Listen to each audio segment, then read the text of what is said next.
ఇది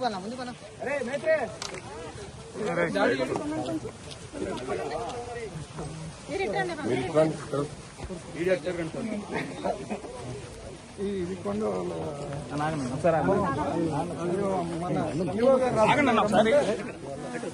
మీది పోలేదు కదా, రేపొద్దున వాటర్ తగ్గంగానే పైకి లేస్తుందని అన్నారని చెప్పి నేను నాకు రాయిపోతే ఆత్మహత్య చేసుకుంటానని బెదిరిస్తే కానీ వాళ్ళు ఇప్పుడు వచ్చారు, మా ఆఫీసర్లు వాళ్ళు వచ్చారు, మీరు వస్తున్నారని తెలిసి వాళ్ళు వచ్చారు.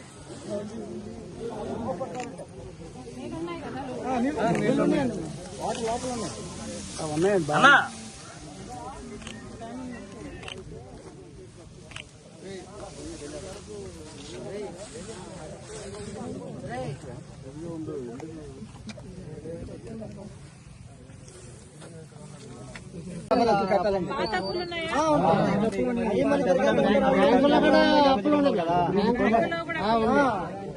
ఆధారం ఉండదు మరి తప్పే కదా, మళ్ళీ కట్టుకోవాలని మళ్ళీ పంట రావాల్సిందే కదా. మళ్ళీ 2 రూపాయలు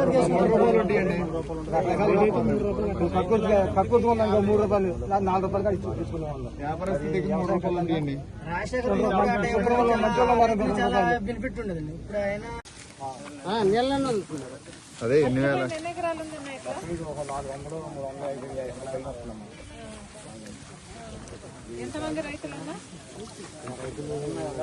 అందరూ తలకు 2 ఎకరాలు, తలకు 5 ఎకరాలు ఉన్నాయి.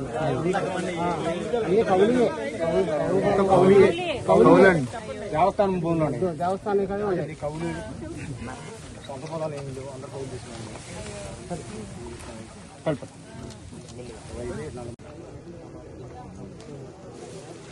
ఊరు మొత్తం 205 వందలు ఉంటుంది.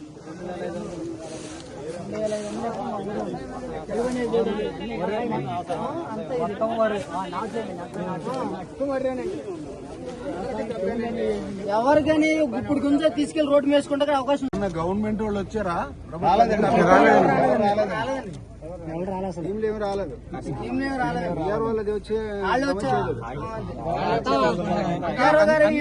డ్రోన్ తో సర్వే చేస్తున్నారక్క, కానీ ఇక్కడ మాత్రం డ్రోన్ తో సర్వే చేయట్లేదు. ఎందుకంటే ఆ చివరి పోయింది కనిపించదు, కానీ ఇక్కడ పోయింది ఈ 10 ఎకరాలు 20 ఎకరాలు రాసుకుంటున్నారు, వెనకాల పోయింది సర్వే చేయించట్లా.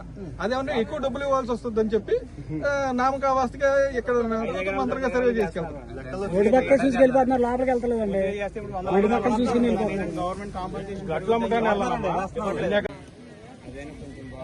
నేను వస్తున్నారని ఉదయం నుంచి మీకు బాధలు చెప్పుకుంటా ఇక్కడే ఉన్నారు.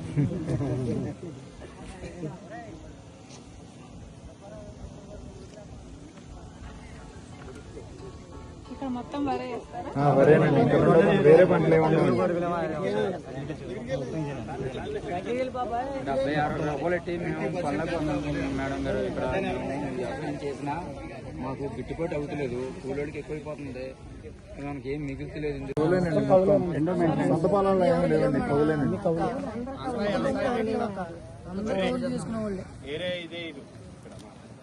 నష్టపరిహారం కౌలు రైతులకు ఇచ్చారన్నా పోయినసారి వచ్చినప్పుడు ఇచ్చారు.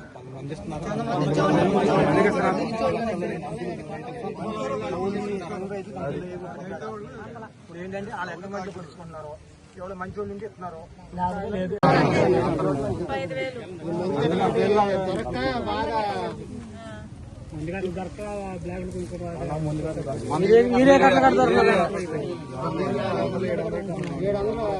₹2000 కాంప్లెక్స్ కట్ట, ఏరియా కట్ట 700.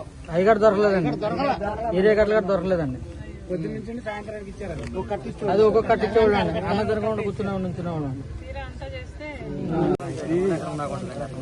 మొత్తం పిండి అయిపోతాయి, నడిపోయిన వాళ్ళు అది మెషిన్ పెట్టి నడుపుతారు కదా. పైకెత్తు వర్రి నడిపోయిన తర్వాత ఇలా నలిపితే మెత్తగా పొడి పొడి అయిపోతుంది. వాటర్ కానీ దిగదండి, వాటర్ ఉన్నది కదా తీసుకోరండి, వాటర్ దిగదు. ఈరోజు పెడన నియోజకవర్గంలో సాతులూరు రోడ్లో వరి వేసుకున్న రైతులు తీవ్రంగా ఈ మొంతా తుఫాన్తో నష్టపోవడం జరిగింది. వాళ్ళని పలకరించడానికని ఈరోజు కాంగ్రెస్ పార్టీ తరఫున మేమందరం ఇక్కడికి రావడం జరిగింది. మా వెనకాల చూస్తే, మా వెనకాల కెమెరాలు అన్నట్టు పాయింట్ చేయండి అమ్మా, మా వెనకాల చూస్తే ఒట్టి ఈ రోడ్లోనే 400 ఎకరాలకు పైగా వరి మునిగిపోయింది. పంట దేనికి పనికి రాకుండా పోయింది. ఇలా మొంతా తుఫాను మన రాష్ట్రంలో చేసిన బీభత్సానికి మొత్తం రైతాంగం మొత్తంగానే తీవ్రంగా నష్టపోయారు. అసలే అప్పుల్లో ఉన్నారు. వాళ్ళ కష్టాలలో వాళ్ళు అప్పులు తెచ్చి పంటను పండించాలనుకుంటే అన్ని రకాల ఇబ్బందులు వాళ్ళకు ఎదురయ్యాయి. ఇవన్నీ కూడా అధిగమించి ఆఖరికి ఎరువులు ఇలాంటివి కూడా కొనుక్కోవడానికి బ్లాక్ లో కొనుక్కుని ఈరోజు ఈ స్థాయి వరకు పంటను తీసుకొస్తే మొంతా తుఫాన్తో మొత్తానికే నష్టపోయారు రైతులు. కానీ నిన్న చంద్రబాబు గారు మొంతా తుఫానికి నష్టం జరిగింది అని చెప్తూ అంచనాలు చాలా తక్కువ చేసి చూపించారు. మరి ముఖ్యమంత్రి గారి ఉద్దేశం ఏమిటో ప్రజలకు అర్థం కావటం లేదు. కానీ ఒకవేళ ఎక్కువ అని చెప్తే పరిహారం ఎక్కువ ఇవ్వాల్సి వస్తుంది అని ముఖ్యమంత్రి గారు అనుకున్నట్టున్నారు. కానీ ప్రభుత్వానికి ముఖ్యమంత్రి గారికి చెప్తున్నాం, మీరు చెప్పిన ఫిగర్స్ కి వాస్తవాలకి అసలు పొంతనే లేకుండా ఉంది. ముఖ్యమంత్రి గారి ప్రకారము కేవలం 829 కోట్ల రూపాయలు వ్యవసాయ నష్టం జరిగింది. హార్టికల్చర్ ఇంకో 40 కోట్ల నష్టం జరిగింది. అలాగే ఆక్వా ఒక 1515, ఇలా పశువులు, ఎలక్ట్రిసిటీ, రోడ్లు అన్ని కలుపుకొని ఎక్సెట్రా అన్ని కలుపుకొని 5,000 కోట్ల నష్టం జరిగింది అని ముఖ్యమంత్రి చంద్రబాబు గారు చెప్పడం జరిగింది. కానీ ఇది వాస్తవానికి ఏమాత్రం దగ్గరగా లేదు. ఇది పూర్తిగా అవాస్తవమని రైతులు చెప్పడమే కాదు, ఎక్కడికక్కడ ఏ నియోజకవర్గంలో రైతుల్ని పలకరించినా తీవ్రంగా నష్టం జరిగింది అని చెప్తున్నారు. పైగా మా దగ్గరికి వచ్చి ఎవరు సర్వేలు చేసింది లేదు, అంచనాలు వేసింది లేదు అని చెప్తున్నారు. కాంగ్రెస్ పార్టీ తరఫున కాంగ్రెస్ కిసాన్ సెల్ చేసిన సర్వే ప్రకారము దాదాపు 20 నుంచి 22 లక్షల ఎకరాల వరకు పంట నష్టం జరిగింది అని మేము అంచనా వేశాం. ఉట్టి వరియే 13 లక్షల ఎకరాలలో వరి నష్టం జరిగింది. పత్తి 3 లక్షల ఎకరాలలో మునిగిపోయి అసలు దేనికి పనికి రాకుండా పోయింది. అలాగే వేరుశనగ 1.5 లక్షల ఎకరాలు, అలాగే జొన్న 2.5 లక్షల ఎకరాలు, ఇలా అన్ని కలుపుకుంటే దాదాపు 20 నుంచి 22 లక్షల ఎకరాలలో పంట నష్టం జరిగింది. 20,000 కోట్ల రూపాయలు మొత్తం వ్యవసాయంతో సహా మిగతా అన్ని అంచనాలు వేసుకుంటే కనీసం 20,000 కోట్ల రూపాయలు నష్టం జరిగిందని కాంగ్రెస్ పార్టీ అంచనా వేసింది. అసలే రైతులు ఇబ్బందుల్లో ఉన్నారు. ఇప్పటికే రైతులకి గిట్టుబాటు ధర లేదు, మద్దతు ధర లేదు. కష్టపడి పండించినా కూడా వరికి సైతం అమ్ముకునే దిక్కు లేదు. ఇప్పటికీ కూడా వరి ఎన్ని ఇబ్బందులు ఎదురైనా అన్ని అధిగమించి రైతు పండించినా కూడా మిల్లర్ల దగ్గర మళ్లీ నష్టపోతున్నారు. ఇప్పటికే ఈ పరిస్థితి ఉంటే మరి ఈ తుఫాన్ దెబ్బతో రైతులు ఇంకా నష్టపోయారు. కనీసం 35,000 రూపాయలు ప్రతి ఎకరాకు మేము ఖర్చు పెట్టాము. అదంతా బూడిదలో పోసిన పన్నీరే, మొత్తానికే పోయినట్టే, అసలు ఏమీ చేతికి రాదు అని ఇక్కడ రైతులు చెప్తున్నారు. ఫ్లోర్ ఆఫ్ ద హౌస్ లో కేంద్ర మంత్రి గారు చెప్పిన విషయము, జగన్మోహన్ రెడ్డి గారి ప్రభుత్వం 3,100 ఎన్నో కోట్లను బకాయిలను పెట్టింది, పంట బీమా కట్టలేదు కాబట్టి మేము కూడా ఇవ్వలేదు అన్నారు. పోనీ చంద్రబాబు గారి ప్రభుత్వం వచ్చిన తర్వాత ఈయనైనా ఏమైనా చేస్తాడు అంటే 1 సంవత్సరంన్నర గడిచిపోయింది, ఈయన కూడా ఏమీ చేయలేదు. ఇప్పుడు చంద్రబాబు గారు చెప్తున్న మాట ఏమిటి అంటే రైతులు కొంచెం కడతారు, ప్రభుత్వము కేంద్రము కలిసి మిగతాది షేర్ చేసుకుంటామని చెప్తున్నారు. దాంతో ఇప్పుడు కేవలం వడ్డీ తీసుకుంటున్న రైతులకు మ్యాండేటరీగా 14.5 లక్షల మంది రైతులకు మాత్రమే ఈ బీమా వర్తిస్తుంది. అది కాకుండా వాలంటరీగా కేవలం ఒక 6.5 లక్షల రైతులు మాత్రమే ఈ బీమా ప్రీమియంలు కడుతున్నారు.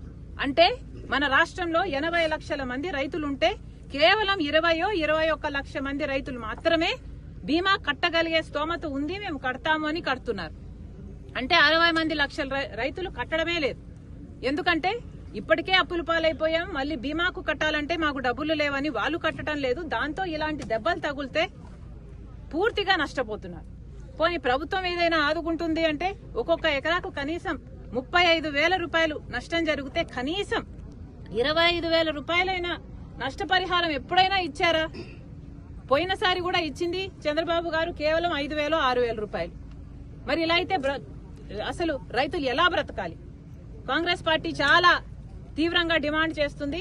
కనీసం ఒక్కొక్క రైతుకి ఒక్కొక్క ఎకరాకి 25,000 రూపాయలు ఈ తుఫాన్తో నష్టపోయిన ప్రతి ఎకరాకి 25,000 రూపాయలు నష్టపరిహారం చెల్లించాలి.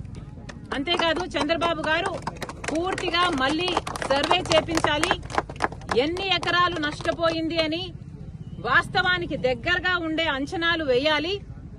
పరిహారం ఎక్కడ ఇవ్వాల్సి వస్తుందో అని తప్పించుకునే ప్రయత్నం చేయకుండా, తగ్గించే ప్రయత్నం చేయకుండా నిజంగానే ఎన్ని ఎకరాలలో నష్టం జరిగిందో వాస్తవంగా సర్వేలు జరగాలి. ప్రతి ఎకరాకి 25,000 రూపాయలైనా కనీసం నష్టపరిహారం ఇవ్వాలి.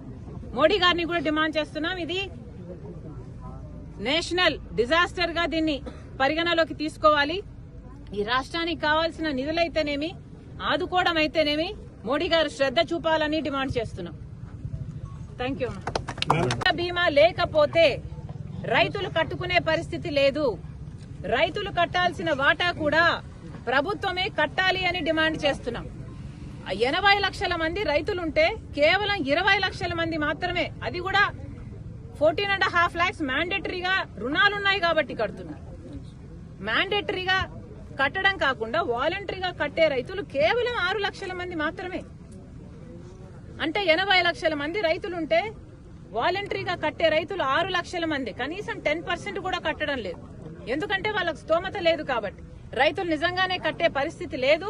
రైతులు కట్టాల్సిన ప్రీమియం కూడా రాష్ట్ర ప్రభుత్వమే కట్టాలి.